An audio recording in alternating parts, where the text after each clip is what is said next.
One man symbolised the new South Africa. One man, more than any other, ensured an almost miraculous transition from division and oppression to a multiracial democracy. Nelson Mandela grew up in a country where the dominant factor in life was the colour of your skin. Whites ruled, blacks and coloureds were subservient. The system came to be called apartheid. After the shooting of 69 people in Sharpeville in 1960, Nelson Mandela, already a leading voice of opposition, decided peaceful methods were no longer enough. There are many people who feel that it is useless and futile for us to continue talking peace and non-violence against a government whose reply is only savage attacks. The man who had become famous for reconciliation was now advocating violence. Bob Heppel was a young activist and lawyer who acted for Mandela at his first trial, and he remembers one incident when the state prosecutor came to see his client. The prosecutor went in for about 5 minutes and came out with tears streaming down his face. And I went back in and I said to Mandela, "What the hell's going on?" And Mandela said, "You won't believe this," but he asked me to forgive him for what he was doing. He said he didn't want to do it. So I said, "I hope you told him to clear out."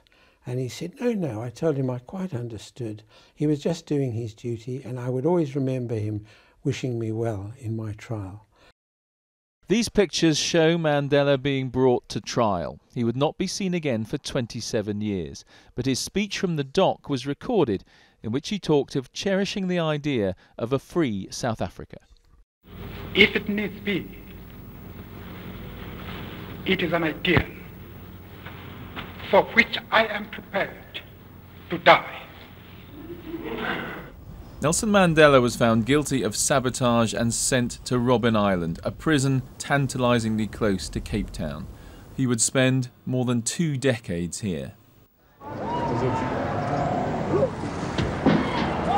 But while Mandela was in prison, apartheid South Africa was under siege. Shunned by the rest of the world, confronting a defiant population at home, the white rulers came to realise they would have to negotiate, and there was one name on everyone's lips. Finally, on the 11th of February 1990, the moment the world had been waiting for, Nelson Mandela walked out of prison a free man, his wife Winnie at his side. Peter Haynes' family had been in court to support Mandela at his trial. They had been forced to leave South Africa later because of their opposition to apartheid. Now, they couldn't believe their eyes. We were crouched around the television screen, just absolutely awestruck by something we thought would never happen, by the leader in waiting of the country walking out to freedom with his wife, Winnie. And it was a magical moment. It was just something that there were tears streaming down everybody's faces who'd been involved in the struggle. I just couldn't believe it.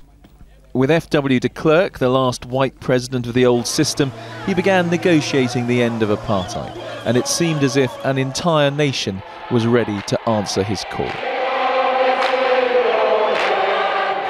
We are going forward. The march towards freedom and justice is irreversible. He began negotiating the end of apartheid. But it was a difficult process. There was vicious fighting between Mandela's African National Congress and the Zulu-dominated Inkatha movement. But in the end, there were elections in 1994, and for the first time, all South Africans could vote. The result, a sweeping victory for the ANC, and Nelson Mandela was sworn in as president.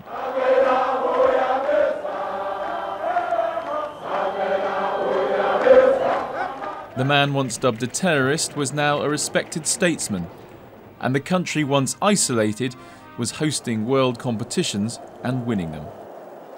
But the grandfather of the nation, often called Madiba, his clan name, had to endure sadness in his own family. There was a painful separation from his wife Winnie, and celebrations at the Football World Cup were overshadowed by the death of his great-granddaughter in a car crash. Nelson Mandela served 5 years as president, and with his wife Graça, he devoted his retirement to charity and to the next generation of South Africans for whom the apartheid years are pages in a history book. Soon after his 94th birthday, a recurrent lung infection meant he was in and out of hospital. His wife said his sparkle was fading, and so it proved. Even the most famous people on the planet seemed in awe when they met Nelson Mandela, perhaps sensing he was more than just a great statesman, that his life was the proof that injustice could be defeated through forgiveness and reconciliation. And with that truth, he created a new South Africa and inspired the world. Andy Bell, 5 News.